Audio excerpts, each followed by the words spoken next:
horrible news this morning. What was your reaction when you first heard about Phil Walsh? Shock and disbelief. Having played with Phil here at the Brisbane Bears, and certainly knew him over the years, not extremely well, but knew him. But yeah, it's just a shocking thing for family, as much as anyone. Yeah, it's just yeah, it was quite stunned actually. One of the best in his first year rocket. Just describes the player he was, and if he'd go into this coaching role eventually. Yeah, as I said, he won the best and fairest in the first year.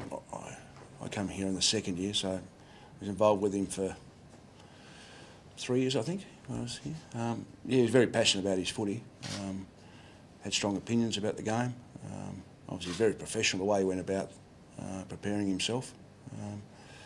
I think injuries in the end, even though he's prepared himself extremely well, I think injuries in the end played its toll, but I think he won the VFL at that stage best first year player when he played at Collingwood, so always had some talent. Yeah. Hard to talk about football though. Oh, well, it puts it in perspective, doesn't it? Anything that happens, we've all got issues in our lives, whether it be relationships or money or employment or whatever, but it puts it in perspective when things like this happen. So, yeah, my thoughts and feelings go to the family, Meredith. It's yeah, Can you comprehend what the footy club or his family and... Well, his family, it's yeah, obviously not knowing too much about the circumstances, only what I hear about at the moment. It's it's going to be tragic for Meredith and the daughter. She lost her husband and obviously the son. You would think there's a fair bit of trouble. So yeah, it's a state of shock. I really don't know what to say. You've led fairly parallel lives as far as playing together and then going into the coaching ranks.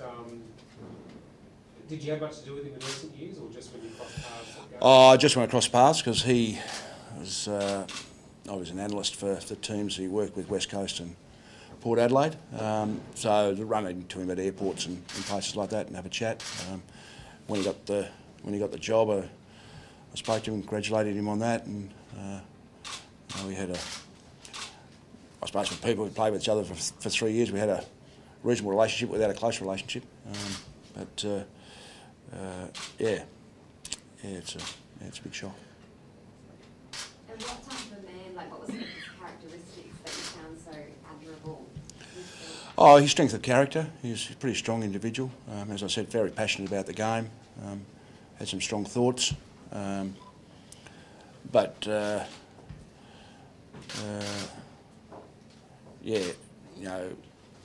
at that stage, I thought he was very family orientated. His son was born up here when he played here.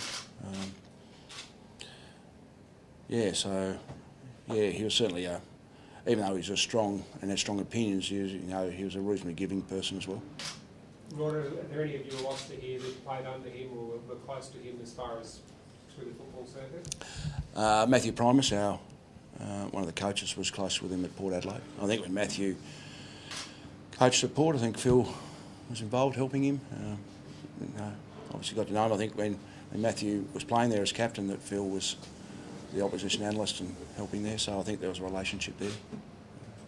Look, you see it as a positive that players come forward and confirm to the club that they will be with Harley on a trip to Tassie, and the message might be getting through that they can come forward and talk to you guys? Yeah, that's my understanding. I haven't been updated. I just know a little bit about that. Yeah, so it's good that he's done that. I don't think there's anything untoward there. I don't think that involved in any way, but he spoke about being there. Okay, obviously, in terms of football, are you happy for the round as a whole? I mean, there's obviously a lot of doubt about the Adelaide game, but are you happy in terms of the round as a whole? Yeah, it's an interesting one. I'm not too sure what. Obviously, the AFL will make a decision on that, and that'll be in consultation, I'd imagine, with clubs involved and people. So, yeah, it's as I mentioned before, you're quite stunned about the news, so you don't know what the right way to go is. I know Phil Hughes, when he passed away, they postponed a test, but probably a little, with all due respect, probably a bit easier for a 5-day event to slot into that sort of calendar. For us, with it a lot more involved, whether the round gets cancelled or just one game gets cancelled, but is that right?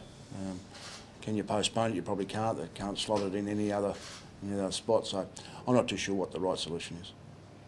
Even with the events throughout the week, I mean, how much focus now to put into the North Melbourne game tomorrow?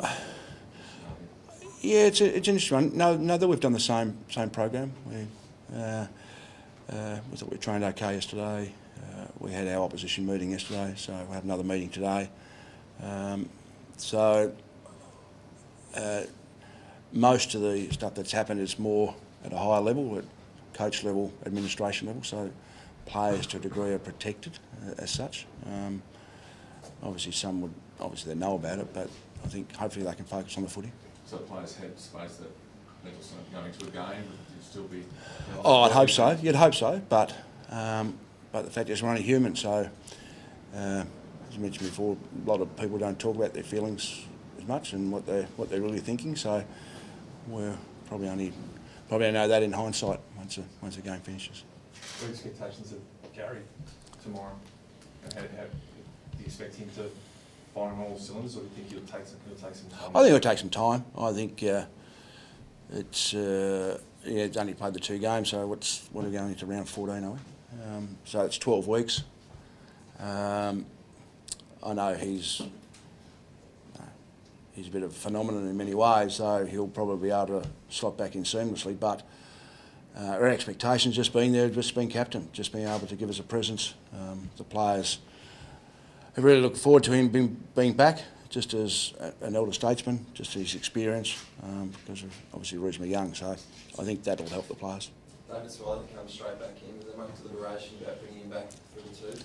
Yeah, there was. Last week he would have played as the sub, and then just got a knock on the knee, so it's another week back. So we were thinking about playing him in the seconds. Then when Harbrow pulled out with an ankle and Harley out, so we just, again, thinking about numbers. So there's a fair chance he'll play as a sub tomorrow. What about Jeske? He's played 2 games in a row with the subs best to start with. Are you confident he's ready to step up? Yeah, he was pretty happy about that too. So yeah, I thought his game last week for that 1.5 quarters was quite promising. I thought he started to play the way we wanted him to play. I think earlier, maybe because of his knee, he was struggling a bit, but his form was okay, encouraging last week. So yeah, so I think hopefully it's on the. Hopefully he can continue that form. Just one more on Gary Rocket. He was targeted by the opposition in the first 2 weeks that he played. I'm sure you're expecting that again tomorrow. How can the team help him out, I guess? Yeah, I think they can help him out like any player that gets tagged. Obviously got to obviously protect him body-wise, be able to stand in between. But no, I think Gary's had that before in his career as well. I think he's got to a stage that he was probably hopeful to be able to play the last 1 or 2 games, but I think he's got to a stage where he's confident enough that if that happens, he'll be able to cope with that okay. And just last week against Carlton, obviously out of the middle where it all started to centre bounce, and Tom Nichols another big assignment with Goldstein. Yeah, Tom's form's been really pleasing. Our centre square work has been terrific, even against Fremantle, who are one of the best in the competition, and last week was really poor. We were really poor at that. Probably Tom's worst game for the year, and probably worst game for a long time. So he certainly knows where he's at. Zach Smith's playing extremely well in the seconds, very close to getting picked again. So the Tom's got the pressure on him to be able to perform. Rodney, I know you've had a gutful talk about the drug scandal, but just to confirm, so you're saying players come forward and said they were in Tasmania with Harley Bennell, but they were not involved in any of the alleged illicit activities? That's what I understand. I haven't obviously don't know that, but yeah, there's nothing untoward there. Are you confident that because he's come forward that might actually, encourage some other players that it's a safe thing to do? Yes, I think what's happened, and again I'll need some clarification on this, that the AFLPA have been involved and they're encouraging the players to come to them, so it's outside the club. So I don't know any update on that, whether they have or haven't. There's probably a chance they have, but the AFLPA tend to be the sounding board at the moment. Will those players ever be named? Will their names ever come out to the public, the players that are coming forward, or what's the process there? I wouldn't have thought so under the AFL code. Supposed to be confidential. Unfortunately, so is the Triple C findings, and unfortunately, someone's leaked that. But I wouldn't have thought that those names would come forward.